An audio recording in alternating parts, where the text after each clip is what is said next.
A powerful CEO walks into a restaurant and mocks a little girl just because she doesn't speak English. What he doesn't know is that the child not only understands every word he says, but speaks 9 ancient languages that his million-dollar software still can't decode. And just days later, the two meet again on a grand stage in a language showdown the world will never forget. Don't blink. This is the story of an 8-year-old girl, a quiet mother, and the most breathtaking takedown of arrogance you'll ever see. If you love inspiring stories with jaw-dropping twists, hit subscribe so you don't miss a single video. That afternoon, the Grand Cumberland Hotel shimmered like it had been dipped in gold. Every glass of wine sparkled under the chandeliers. Every suit was tailored to perfection. Every smile polished, as if this were a world without electric bills or rent collectors knocking at the door. These were the so-called successful people. They spoke in numbers, in stocks, and occasionally in Latin, just to show off. At the center of the stage stood Warren Ellison, CEO of Eltec, a rising star after his multi-billion-dollar AI deal. Tall, bald, and fond of raising his eyebrows smugly, he held a wireless mic like a preacher quoting scripture. Cogito ergo sum, he declared, enunciating every syllable. Then, without waiting for anyone to ask, he translated himself. I think, therefore I am. The crowd nodded, satisfied. Apparently, knowing Latin was their way of proving they were above the average. Then he tilted his head back, flashed a half smile, and added, We live in a time when everyone wants to call themselves an expert. But I'm sorry, Google can't teach you ancient languages. To understand civilization, you need intellect, not Wi-Fi. The crowd burst into laughter, the kind of laughter people have when they think they've just heard something truly profound. And while the room echoed with amusement, in the far corner, a little girl stood quietly beside a janitor's cleaning cart. Her floral dress was wrinkled, her sneakers worn thin, and her hair was braided neatly on both sides. She didn't laugh. She didn't fully understand the language. But there was something in her eyes, steady, unblinking, that made you feel she was analyzing every word down to its roots.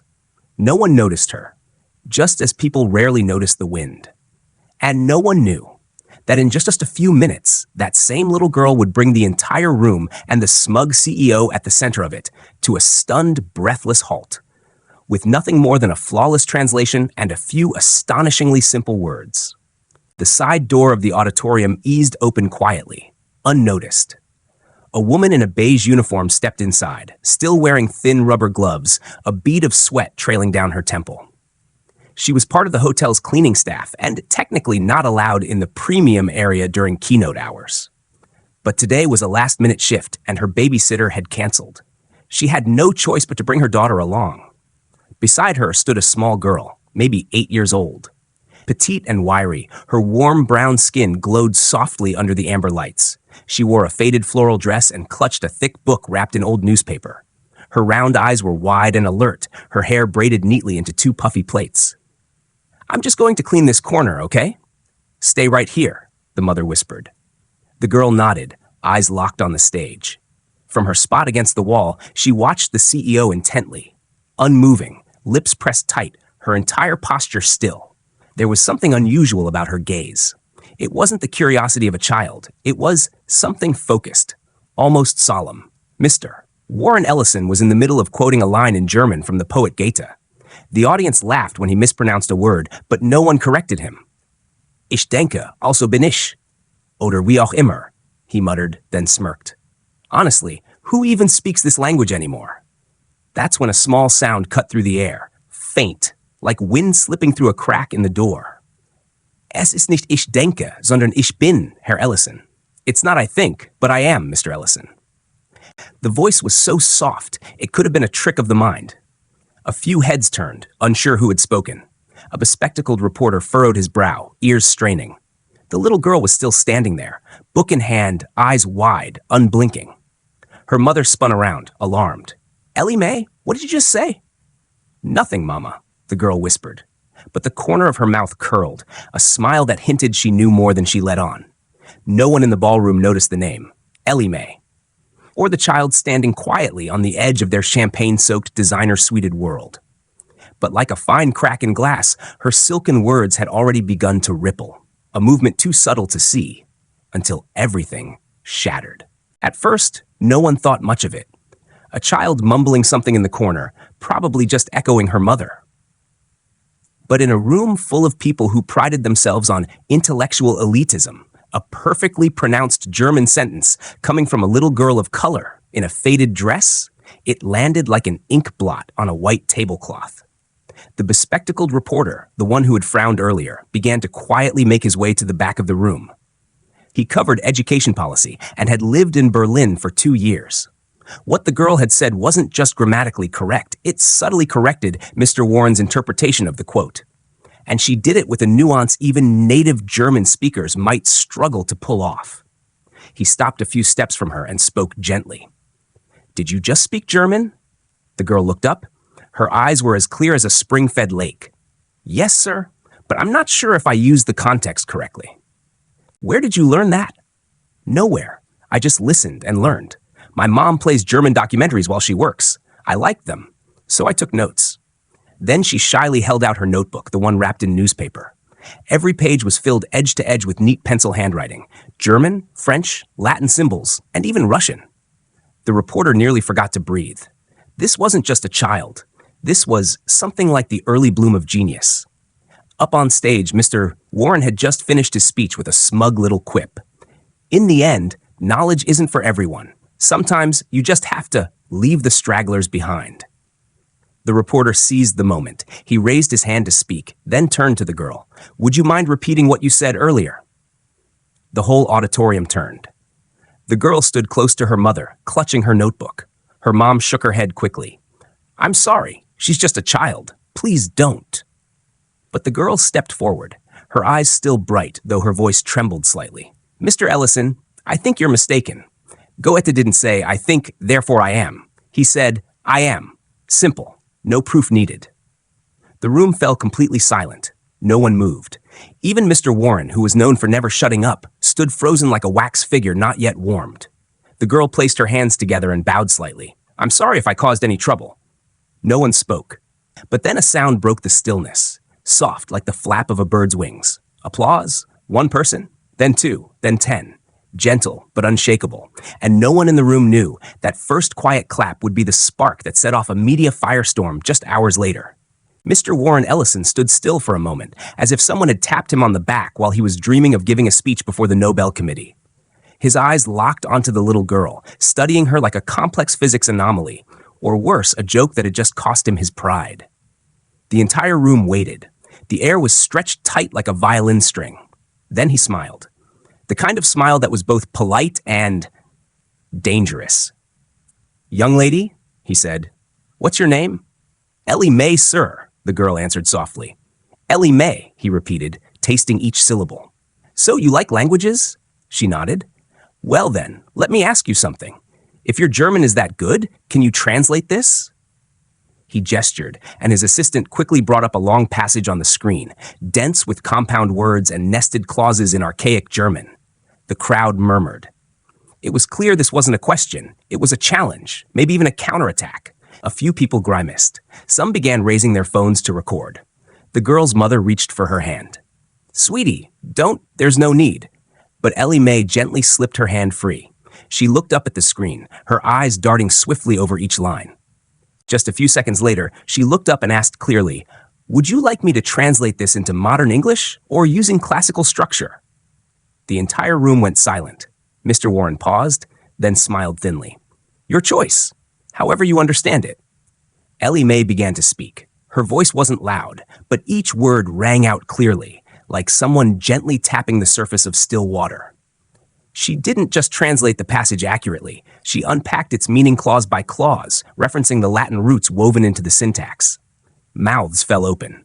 A professor in the front row began nodding along, slowly, line by line. And when she finished, there was a brief moment of silence. Not long, but long enough for every so-called title and CEO in the room to suddenly feel small. Mr. Warren started to say something, then merely cleared his throat and gave a stiff nod. "Not bad. That was it.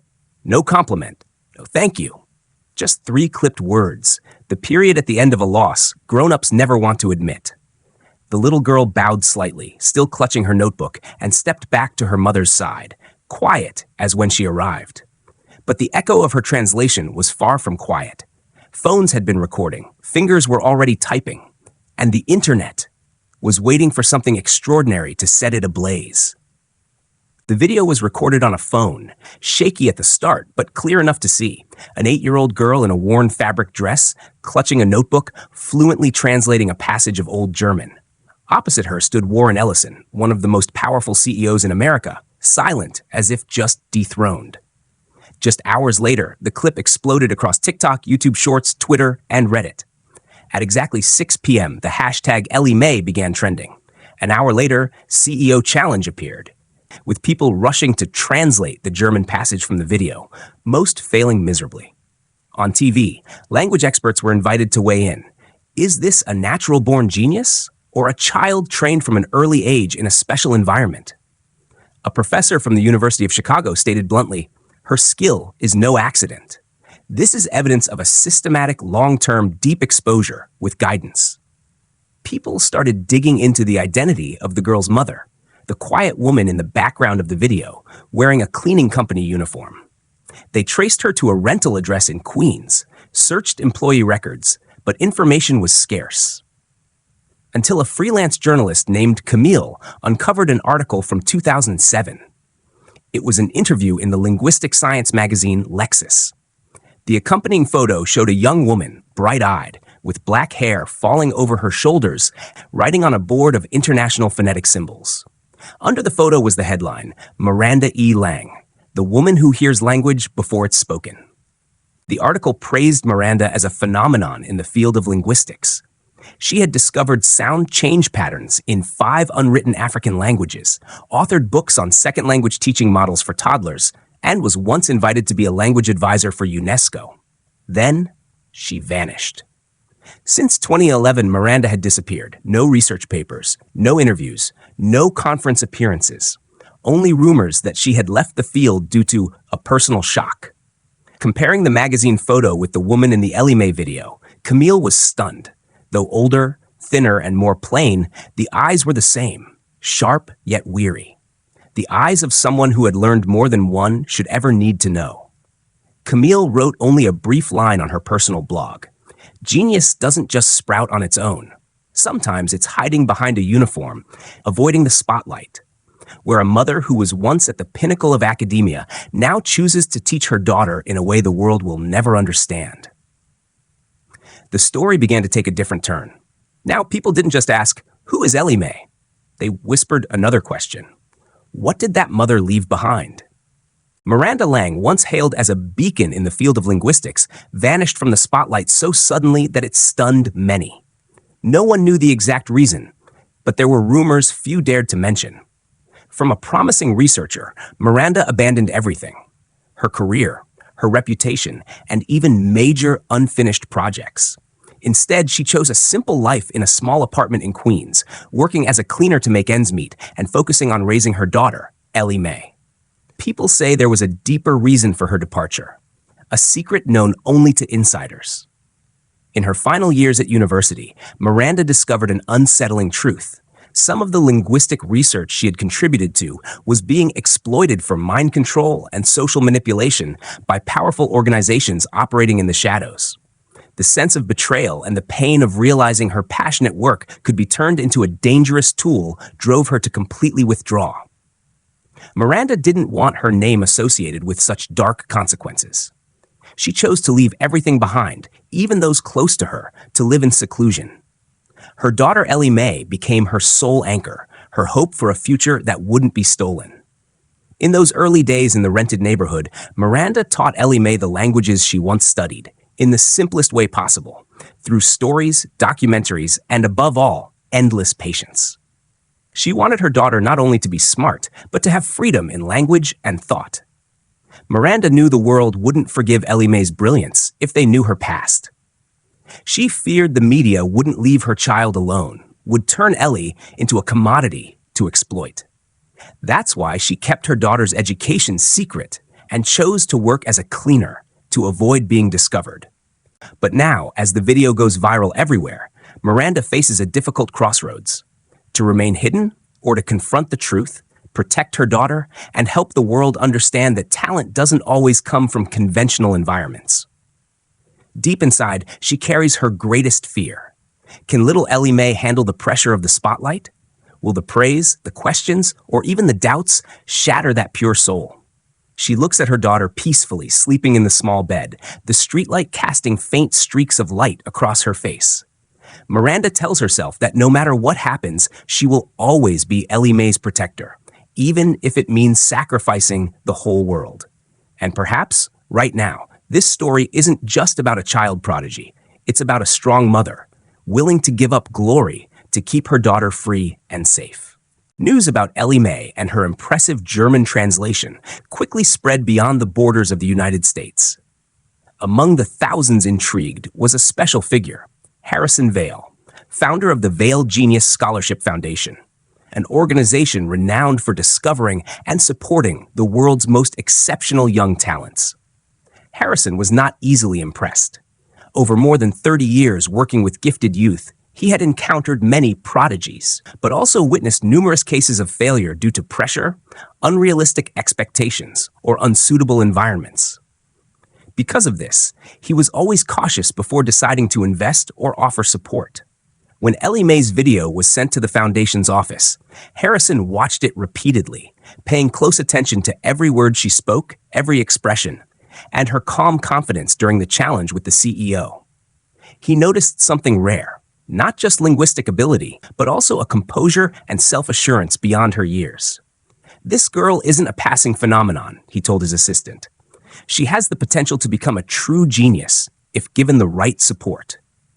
The next day, a representative from the Val Scholarship Foundation contacted Ellie-May's mother, Miranda Lang, with a polite and sincere request for a meeting. They wanted to learn more about Ellie-May's story and offer her an opportunity to study in a specialized environment designed for exceptional talents. Miranda, already all too familiar with attention, felt both nervous and cautious. She knew well the traps that could lie ahead when bringing her daughter into a new environment filled with pressure and expectations. Yet at the same time, this could be the door to a different future, one where her daughter could fully develop her abilities without hiding or fearing them. During the meeting, Harrison spoke gently with Miranda and Ellie-May without imposing anything. He shared about the Vale Foundation, about scholarships for children who are not only smart, but also patient and creatively spirited. He emphasized, "We don't just support academics. We stand alongside families in nurturing talent." Ellie-May listened, her eyes lighting up as she heard about language courses, interactive learning programs, and the chance to meet like-minded friends from all over the world. For the first time, she felt the expectations not as pressure, but as an invitation to explore. Miranda sighed, realizing this was both an opportunity and the biggest challenge of their lives. After the meeting, she went home, watching her daughter sleep peacefully, and thought to herself, "It's time to stop running away. But I will always be by her side, no matter what happens." And from this point on, Ellie-May's story became not only a journey of discovering talent, but also a test of a mother's love, growing up, and the difficult choices ahead. A spring afternoon at the Language and the Future of Artificial Intelligence conference in San Francisco, the glass walls reflected golden sunlight, while inside, the elite of tech and academia gathered in full force. On the main stage stood Warren Ellison, the embodiment of confidence and power, smiling like a cat that just played with its prey. He was invited as the keynote speaker, but more surprising was the appearance of Ellie-May, the language prodigy, accompanied by her mother, Miranda. They came at the invitation of the Val Foundation as part of a short showcase during the event. At first, Miranda thought it would be a gentle introduction, but it turned out to be a media trap. Warren Ellison had arranged a live language showdown, smiling as he declared, "If an 8-year-old girl can defeat a CEO with just a few translated sentences, then today, let her prove herself on a serious stage, where machines, algorithms, and true intelligence speak." Miranda frowned. This was clearly no longer a child's challenge. It was a game played by adults, a comeback after the embarrassment he faced at the restaurant. But before she could refuse, Ellie-May gently placed her hand on her mother's, her eyes calm and steady. "I can do this, Mom. Not for him. For me." Miranda hesitated. That little pair of eyes held no impulsiveness, only the steady confidence of someone who knew exactly where she stood. On stage, the audience began to buzz with excitement. On one side stood a global CEO representing AI translation. On the other, an 8-year-old girl taught by books and her mother every night. Warren laid out the rules. Ellie-May would be challenged to translate 3 short passages, each from a different language: ancient Quechua, Ainu, and Elf-Dalian, extremely rare languages that even today's AI hadn't fully mastered. Ellie-May just smiled.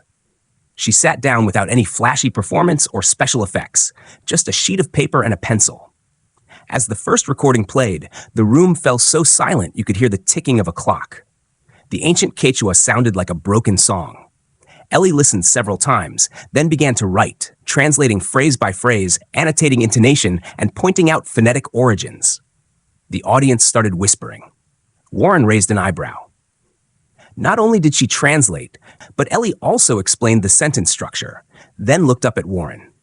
In the manuscript you presented in 2019, you mistranslated one word, kase.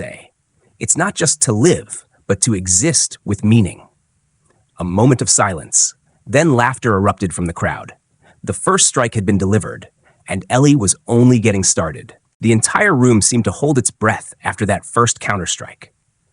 Warren Ellison, known for his calm demeanor, clenched his jaw slightly.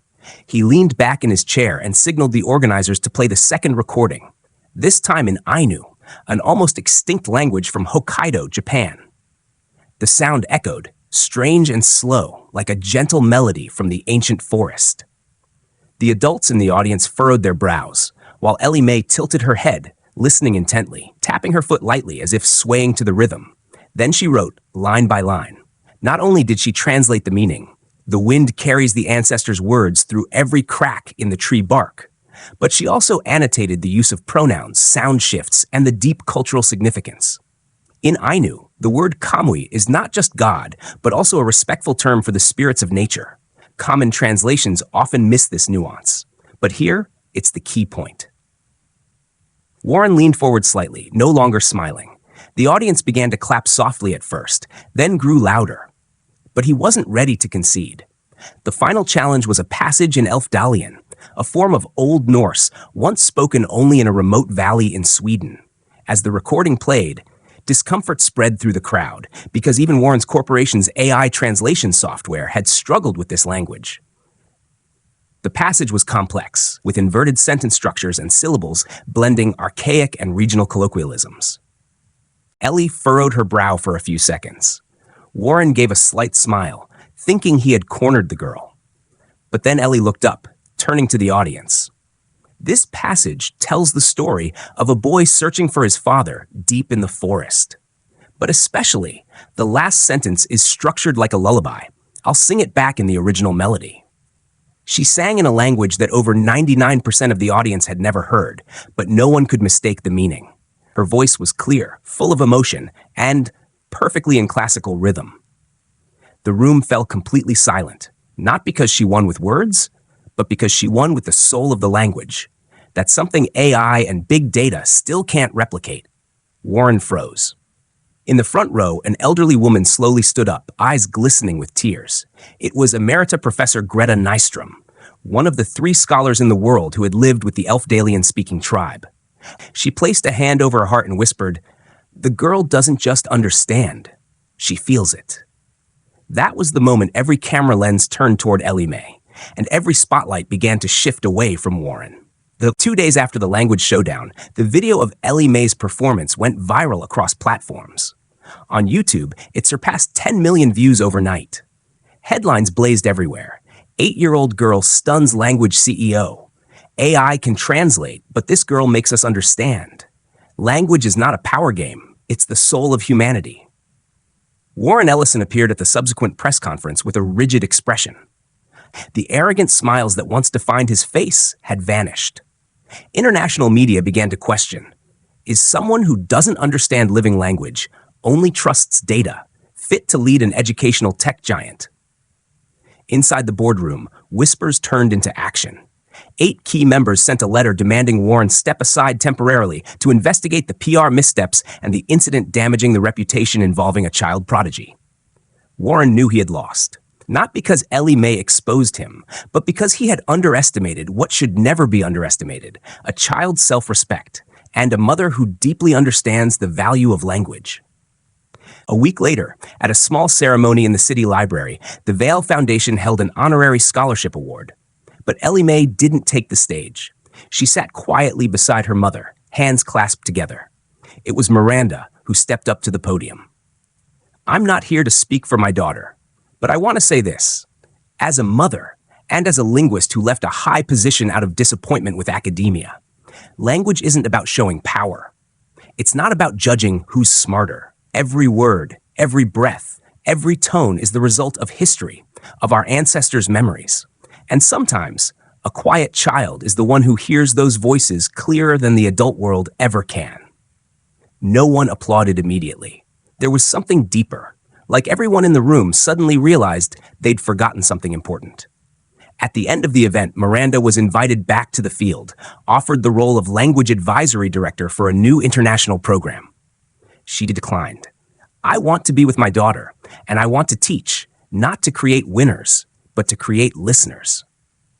That night, on the porch of their small home in rural Oregon, Ellie-May sat writing in her brown paper notebook. Her mother handed her a warm glass of milk. Ellie looked up, eyes clear as glass. "Mom, I won, right?" Miranda smiled, gently touching her tousled hair.